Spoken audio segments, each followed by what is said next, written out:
Thank you for joining us, Steve. I'm really excited to have you on the podcast as we get to talk about BEC scams and more. But first and foremost, today is March 3rd when we're recording this, and that is the 138th anniversary of Charles Ponzi, known for the Ponzi scheme. And you have a story you want to tell us about that.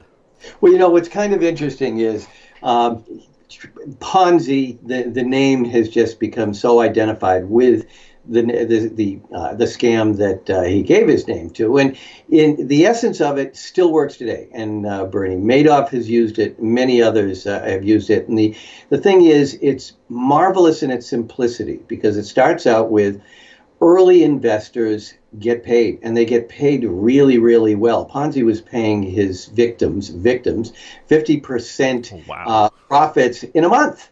Oh my goodness. And it worked. And so what happens is his was leveraging the differences in money values and money fluctuations between the United States and Britain, having to do with a certain type of stamp that was used in international business transactions. It's enough, though, that sounds legit, but no one really knows what's going on. So it works with paying off the early investors with money from the later investors. Eventually, it collapses. In Ponzi's case, what brought him down was a newspaper investigation in which they calculated out, they had an idea of how many customers he had. And in order to have that many customers, he had to have more stamps than existed in the world. Oh, okay, so it's always the same thing. I always marvel when I hear when Ponzi was arrested, the wonderful arrogance of some of these criminals. I am innocent and I can't wait for my day in court. Yeah, well, it didn't work out so well. But Ponzi, of course, didn't originate this scheme. The scheme actually goes back to about 1870. Again, Ponzi was out of Boston, and also out of Boston was a woman. Women don't get credit for what they do. And in this case, a woman named Sarah Howe. And Sarah Howe formed the Women's Only Bank. And it was very interesting and a good example of not just what should have been called a Howe fraud, but affinity fraud. Women trusted her because she was a woman. She would not take advantage of us. And that was what she said. Men will take advantage of you. Men will not do right by you. I will. So you give your money to me, you put it in my bank, you get a tremendous return, and I'll help manage it for you. She'd even limit what they could take out. Well, it was, of course, a total Ponzi scheme. There was no bank. She was just taking the money and paying off early investors with the money from later investors. She got caught. She went to prison, came out, did the same thing again, went back to prison. But this kind of scam, it definitely has proven to be effective over the years. And here again, with Bernie Madoff, he also coupled to a great extent his with affinity fraud. Madoff is Jewish. He preyed upon a lot of Jewish charities and Jewish individuals. You can find it of any religious group. There are Ponzi schemes with Marines, military.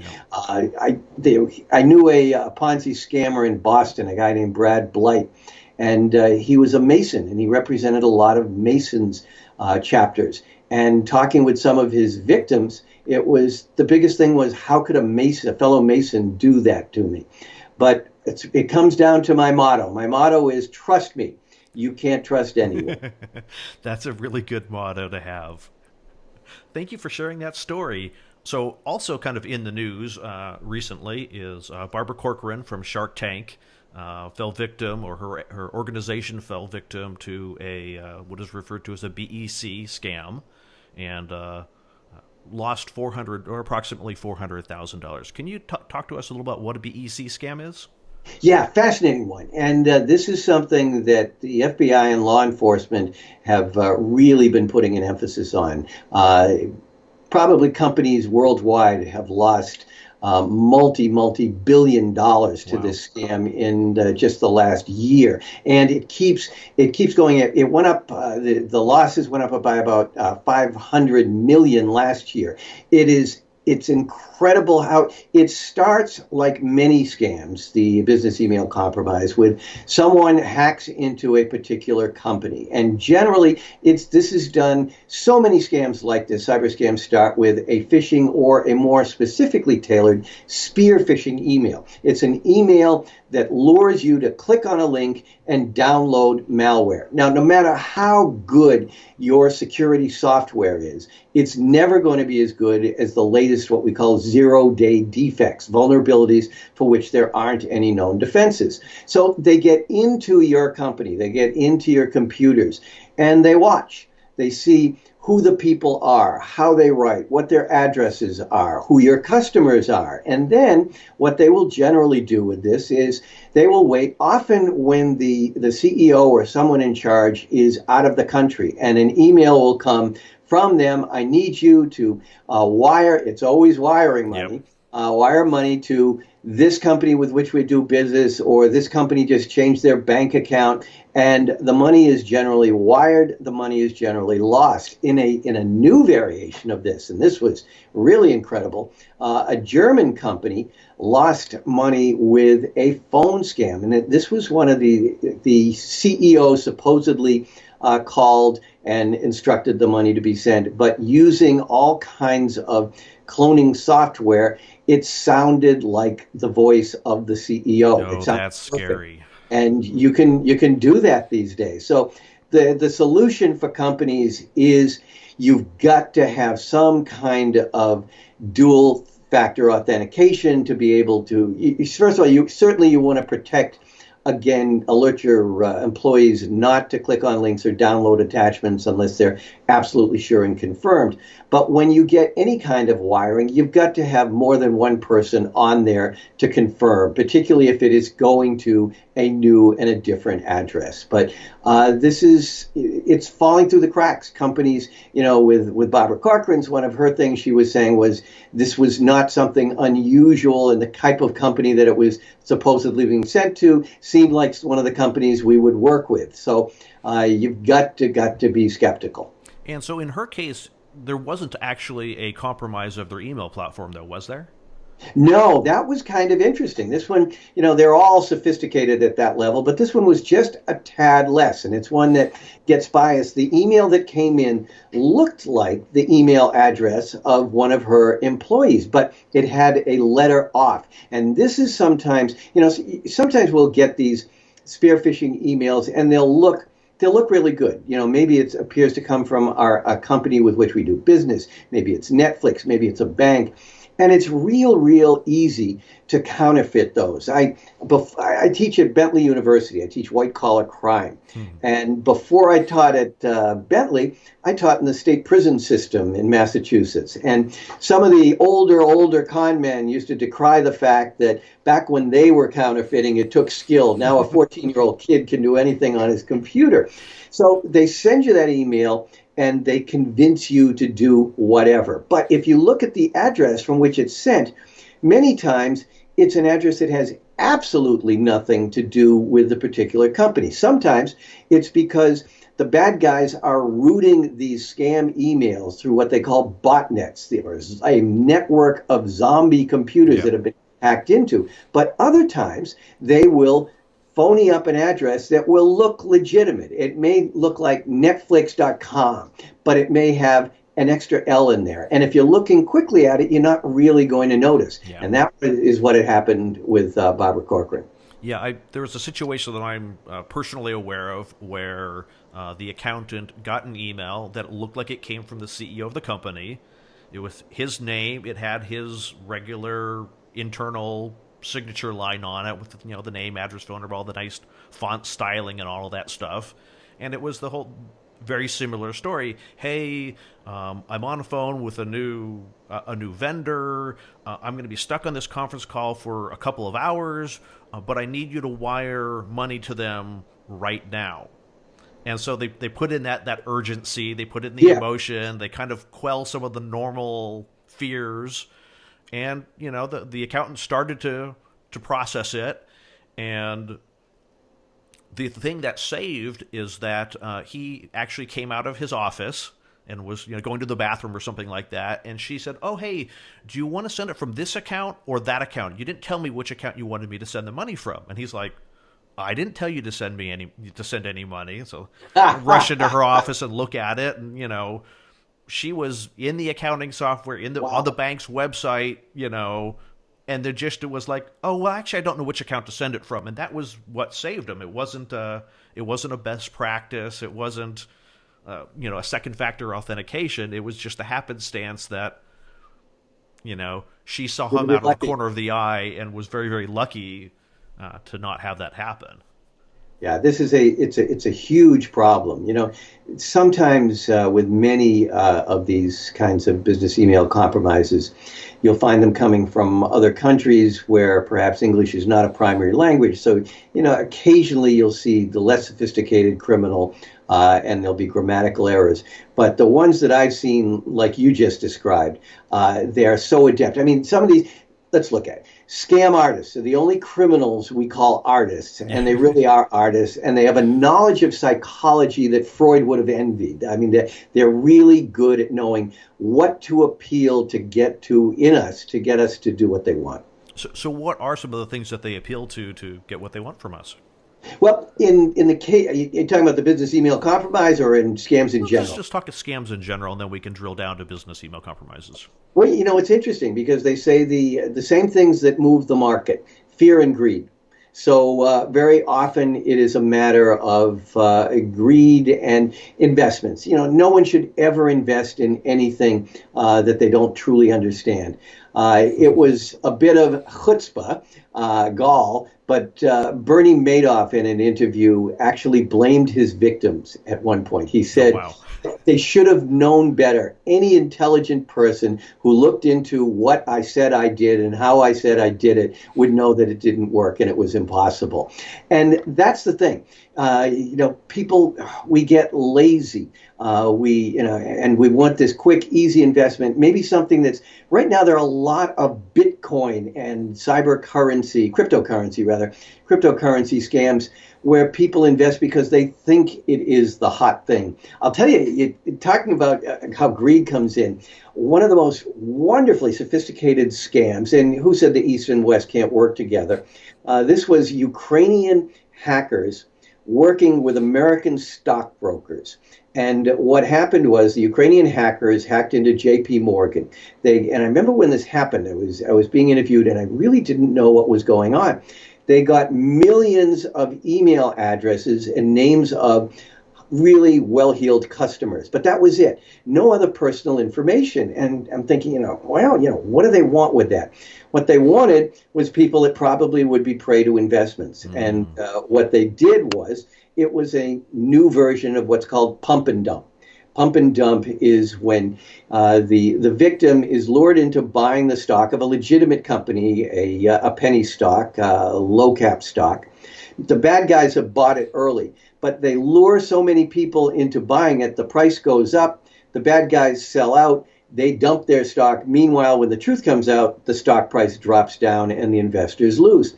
So in this case, the names of all of those investors was given to the stockbrokers who sent out the pump letter to various people. They fell for it, and they were victimized. They were caught. And during the trial in Manhattan, there was some evidence which was fascinating, with one of the Ukrainian hackers asking another, why would an American buy a stock merely because of an email from a stranger? And, which is a great question. And the other hacker said, what was it? Americans buy stock like we drink vodka. So apparently we're not as careful as we should be when it comes to our investments. But we also scare people. And it's a matter of, you have to act at this point, or there's been a problem with your account and you need to provide information. So they'll appeal to whatever works. Yeah. So when it comes to BEC scams and these trying to get you people to wire money, what are some of the tactics that they're using to make it look real and legitimate, aside from a good email address? Yeah, they will. Well, first of all, they do their research, and that's where you always, got to have a begrudging admiring of these people. So they will see what companies the company that they're attacking does business with. And so they'll send a letter, an email that's saying we are changing our bank, and this we want you to now wire money to this new bank. Or they'll find some other another company with which it would be the kind of thing that they would be tied to, and they'll have them send money there. So they find out what their established patterns are, and then they just fall into that pattern. Gotcha. We'll pause and wait for the phone to stop. Yeah, I gotta say, my wife. All right, that should do it. Okay. Okay. So the wonderful editors will take care of all sorts of Okay, stuff. good. So, Actually, we can go back if you want. yeah, let's repeat that from where the phone was ringing, if we could. Okay. Yeah. The scammers in the business email compromise, they'll be looking around and investigating within the company for a while. So they'll find perhaps one of the companies with which the victimized company does business, and they'll send an email saying that they're changing their invoice, they're changing the bank to which they want things deposited, or they will find other kinds of connections and things that are totally within the mode of business and business plan of the particular company. So there's no reason for them to be suspicious. Yeah. And do you, as far as like things that companies can do to prevent these scams from being effective, what could companies do? The biggest thing is to have, I think, multiple eyes on there. First of all, is you don't jump. There's no emergency to wire money. And that's another thing. They always want you to act. Scammers always want you to act quickly. And so there'll be all kinds of reasons for doing so. There really aren't those kinds of reasons necessarily in the real world. You always got to be particularly skeptical, because this is done a lot, when the CEO or the CFO who is requesting this is doing this from outside the country, or not there where you can check back with them. Mm-hmm. So if a company finds the order is coming from someone who is outside of the country, you're always wary. You also want to check back. There should be some form of confirmation to make sure it is the correct person that is making the order and where they're sending it. So you double check everything if it isn't exactly the same as what you've always done. Gotcha. Do you also recommend kind of the frontline staff, the operators, not disclosing information about, oh, who's the head accountant? I need to get a hold of them. Or is that not even worth trying to do? I think it really is. And what some scammers will do is they go on LinkedIn and they'll be looking for people who may be working at targeted companies. And for that reason, some companies, even paranoids have enemies, and some companies will limit the social media exposure and information that their employees can give out. You don't want to make things easier for the scammers, but you're right on that. Yeah, so it's really a lot about just awareness and having some good practices being in place, and if something sounds urgent, take a breath. Yeah. Is this really that urgent? The more urgency there is, the more kind of effort there needs to be in thinking, okay, is this really urgent, but are they trying to overwhelm my sense of practice with the urgency? Yeah, urgency is always the thing. There was the phone is another place where a lot of scams come from. And I knew someone who worked in computer security who got a call about a problem with his credit card. Now, you can get a call, and the scammers can spoof your caller ID, so it makes it look like it may be coming from Citibank. And so I said, there's a problem. They did ask for the debit card number. Now, if it's your bank, they have your debit card number. But then what they said to the security guy is, we need to act immediately. We need to confirm your number. Here's the last 4 digits of your social security number, so we're legit. And this person fell for it with the urgency. He hung up and he goes, wait a minute, they wouldn't have to ask for my debit card. They would want some kind of other confirmation, about me. And why would they, how easy it is these days to get a social security number, because your social security numbers are out there because of so many data breaches. Yeah. So he called within minutes of being victimized, and by then his bank account had already been emptied. Oh, that's horrible. Yeah. Let me pick this up a second. Carol? Yeah. Actually, let me call because it's my Weisman Yeah. number.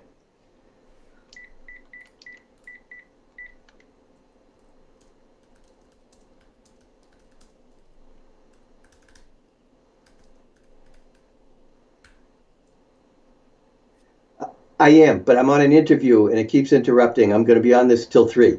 Okay, bye. There we go. All right. Do you want to? I don't know if we go back or where it was, but So we were talking about the. We had talked through some of the signs. We were talking through oh, I think it's giving that example. urgency seems to be a Yeah. common theme with scams, particularly like the BEC scams.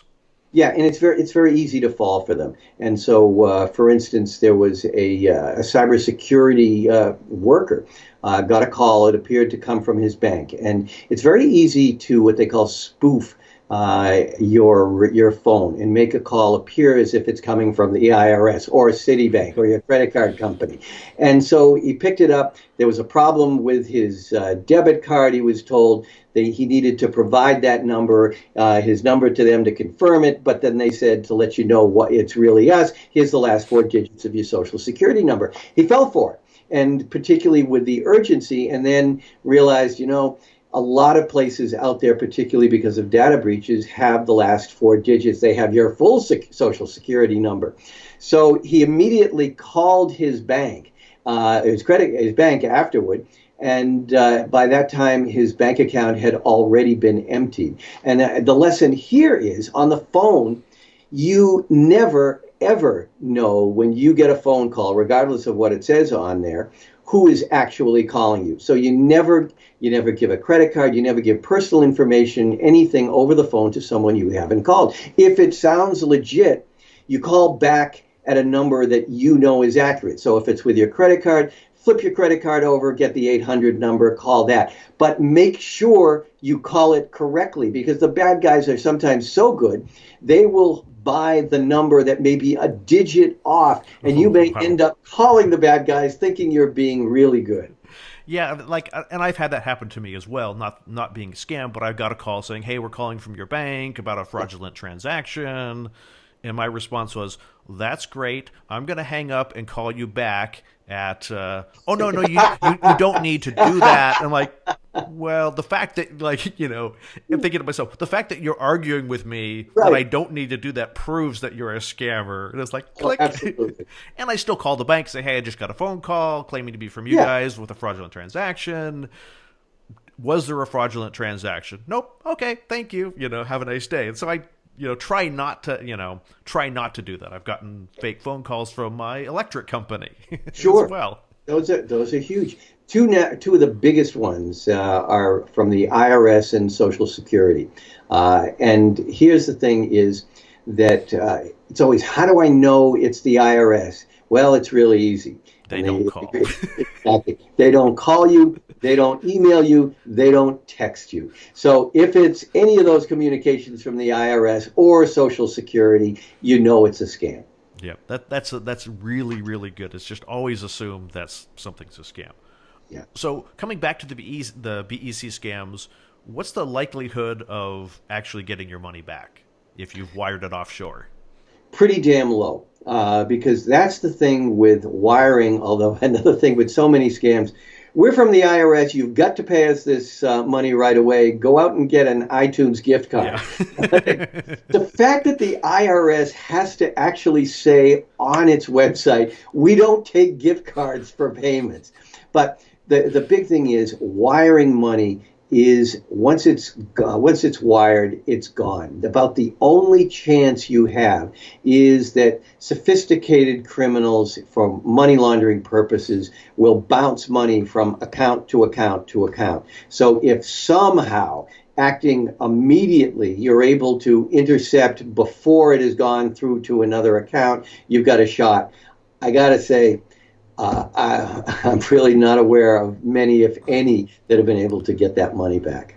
The great example of someone who was Barbara Corcoran, who that Which is great. her either she or someone on her team or her bank acted quick enough that they were actually able to get the funds frozen temporarily, or at least long enough for them to be able to prove to the bank that there was actually fraud involved. And another interesting aspect that doesn't get talked about very much at all when we're talking about this particular the business email compromise, which is, like I said, a multi-billion-dollar scam. The many companies will have insurance to protect them from cyber threats. This would not qualify because in many instances, well, so they stole the money from you. No, actually, I was tricked and I sent that. Well, that doesn't apply to your insurance. There are a number actually of cases going on now in the courts where people have challenged the fact that insurance companies have not covered these. But the bottom line is you very well may be totally out. So the place to find that helping hand is at the end of your own arm, and be very, very careful. Yeah, I was a while back. I was sending money to a relative overseas, and the bank that I normally do business with. I don't disclose who I normally do business with, Right. but they don't do the type of transfer that I was trying to do. I'll leave it at that. And so I had to open up an account at another bank and move some money in there, and very quickly went online to wire the money to a relative overseas. And I don't know if it was either that day or the following morning, I got a call from the bank saying, "Hey, we noticed that you just opened an account and you're doing a wire transfer. Who are you sending the money to? How do you know this person? Are you sure it's really this person? Yes. How long have you known them? Are you really, really sure that you're wanting to do this? Because once you send the money, if it turns out to be fraud, you're not going to get it back." I was really impressed with the bank and the woman who was like, she asked great questions. I'm like, well, this is a bank really being proactive about, fund transfers.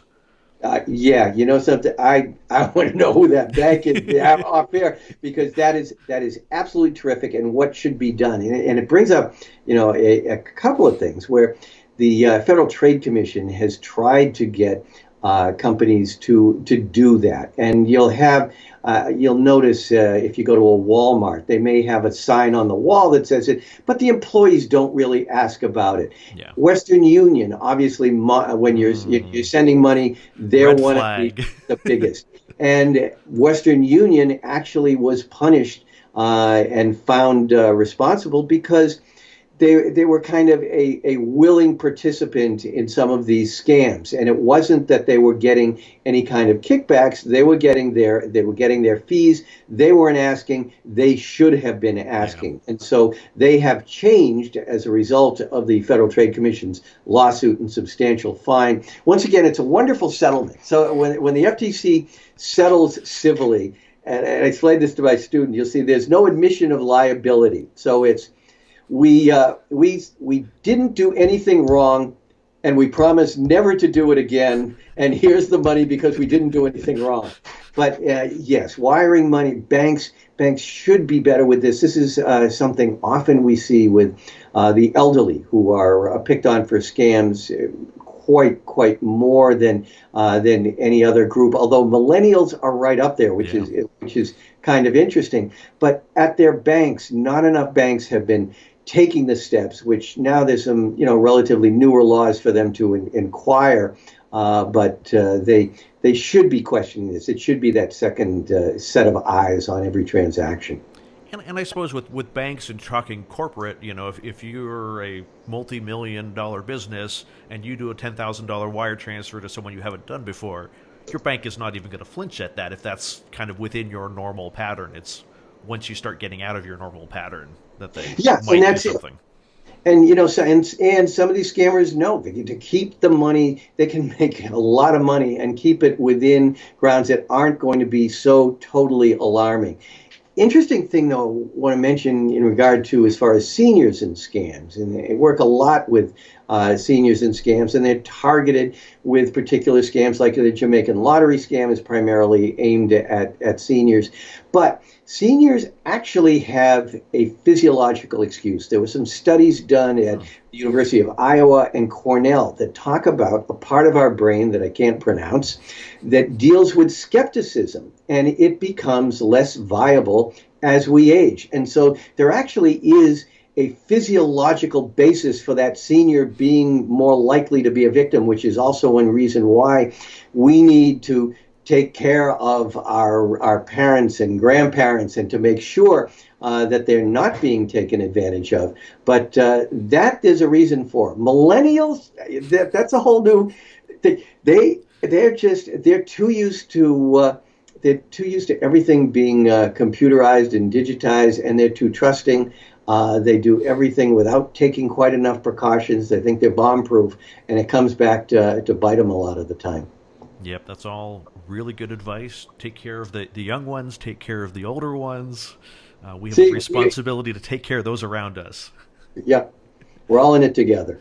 Well, Steve, I really appreciate you coming on today and talking about the BEC scams and so many other things and the anniversary of Charles Ponzi. If people want to learn more about you and what you do, how can they get a hold of you? Best place is to go to scamicide.com. That's SCAMICIDE.com. And there you can find, I do, every day there is a unique scam of the day. We're always alerting people what is the latest thing to watch out for. And when I started this about 10 years ago, I wondered if I was going to have a scam of the day for every day. And so far, we've done more than 6,000, and we haven't had to repeat anything yet. So you can find information about different scams. You can find out if you've been a victim, what you can do. Actually, we also have links to the Federal Trade Commission when there are refunds in various programs. It's a good place to check out every day. Great. That sounds like an awesome resource. Thank you so much for coming on today. I super appreciate your time. Oh, it was my pleasure.